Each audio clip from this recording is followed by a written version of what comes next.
Hello and welcome to the interview here on France 24. Well, it began with a cozy cabal, the G6. Then along came Canada and Russia, and all of a sudden the G8 became the new word in global diplomacy. Now, these days, leadership summits have been supersized, and the G20 has become the one-stop shop for tackling the world's most pressing problems. Now, that's the idea, at least. Except these days, according to my guest today, Ian Bremmer, G20s, G8s, G-anythings for that matter, don't really tackle much at all. Bremmer is the president of the Eurasia Group. That's a political risk consultancy firm in Washington. He's also author of a new book that is called Every Nation for Itself: Winners and Losers in the G0 World. That's right, you heard it, G0.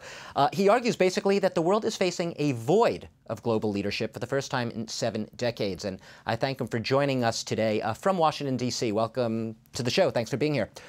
Ian, I'll cut to the chase. I'm about to leave in a few weeks to go cover the G20 summit in Los Cabos, Mexico. Should I unpack my bags? Should I stay at home? Is it just not worth my while to go?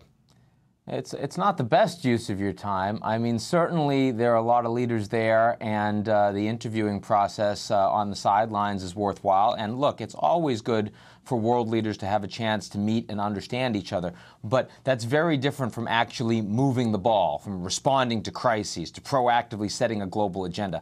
The G20 is not doing that. And it's not just because there are too many countries, though frankly that is a problem. It's because the countries don't agree on most things. The G6, the G7, even the G7 plus one, you were talking about a group of countries that more or less agreed with each other most of the time. I mean, they had similar political and economic systems.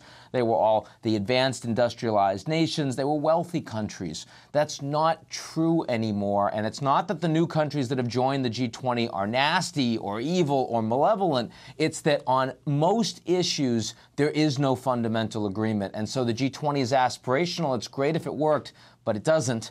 And as a consequence, where we are left is the G0. And you actually, you liken the G20 at one point in your book to sort of a herding of cats together with animals that don't particularly like cats. Now, I mean, the question is, you said it's not a question of just putting all these people in the same room, they disagree. How else are you going to resolve the world's problems? I mean, you know, it's difficult today, given the diversity of the world, to get people to agree. Isn't this the best way of trying to bang the heads together? Well, you tell me. I mean, we've had summits on climate for a number of years now, global summits. We had Copenhagen, we had Cancun, we had Durban.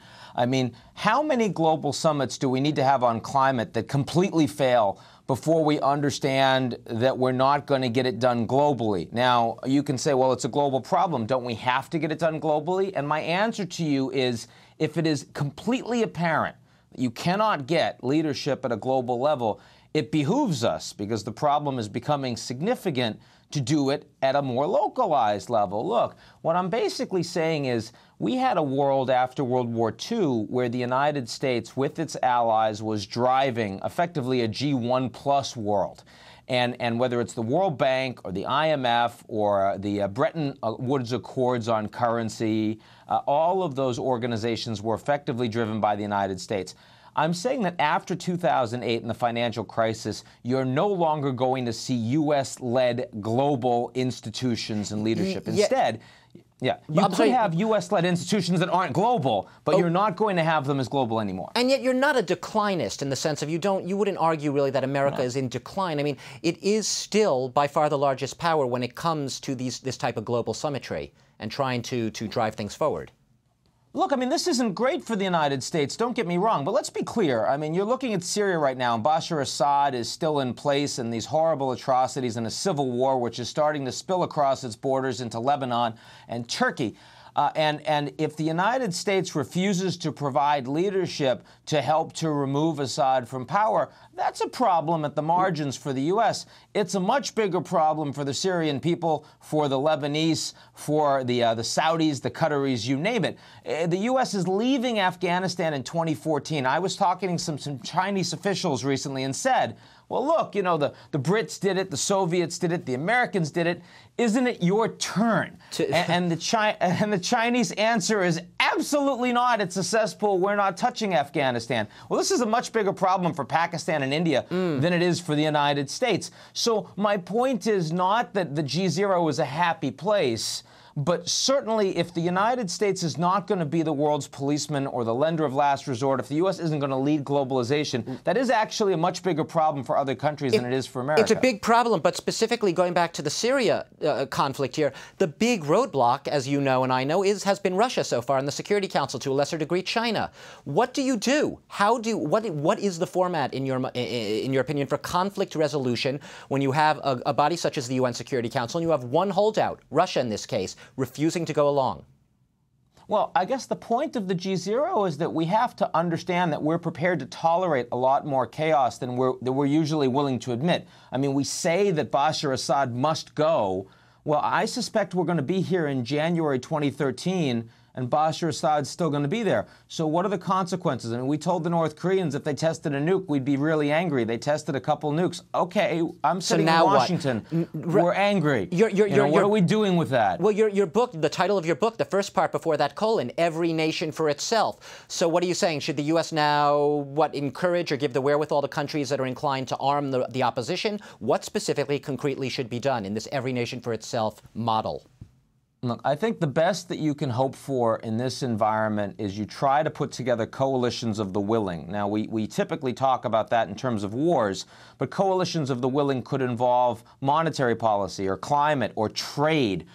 It could involve economic statecraft and dealing with cybersecurity. On each of these issues, you're going to have non-global responses. They will be less than ideal responses.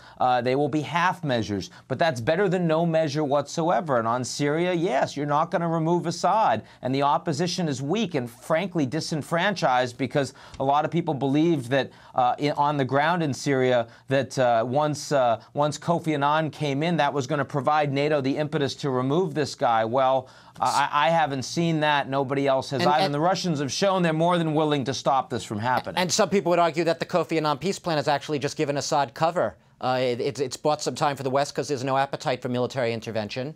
So it looks like you're doing something, but you're not. I mean, certainly, getting some observers in there probably reduced the violence for a short period of time. So from a purely humanitarian perspective, you can argue that there was some improvement at the margins. But definitely the Kofi Annan initiative was a whole bunch of countries sitting around a table saying, well, we don't know what to do. And the Russians saying, we will not support cutting off envoys. We will not support cutting off economic aid. And by the way, we've got a couple military bases in Syria, so why don't you go scratch? The Russians do not agree with us actively on Syria or on Iran right now, and on issues like Afghanistan and Europe, they're at the margins. So, I mean, really, where are the Russians providing support to the G7? What exactly is the +1? Right. Very hard to say. Right. Ian, in the little time we have left, the part of the title of your book, After the Colon, the winners and losers in a G0 world. Tell us about some of those winners and losers. Where do you see the equation?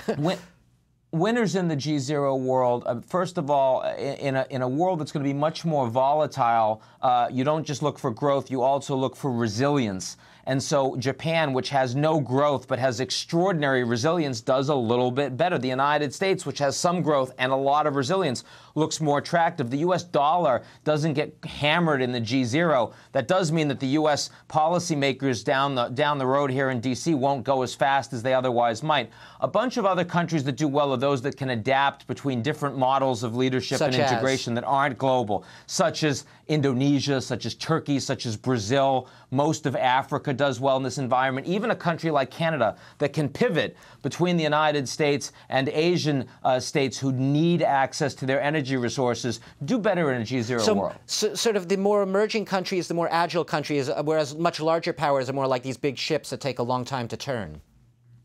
A ship that takes a long time to turn, as long as it's not going to sink, does relatively well. The countries that will do the worst are the ones that look like they can grow really fast but can get knocked over by any shock, because you're going to see so many more risks in a G0 environment that aren't addressed adequately because of the lack of global leadership. To sort of wrap up here, turning to Europe, Eurozone crisis, there have been glimmers of hope perhaps in Greece, signs that maybe they will cobble together some sort of coalition on June 17th. Where do you see this crisis shaping up? I think you wrote about it as being Groundhog Day recently, back essentially where we were in January.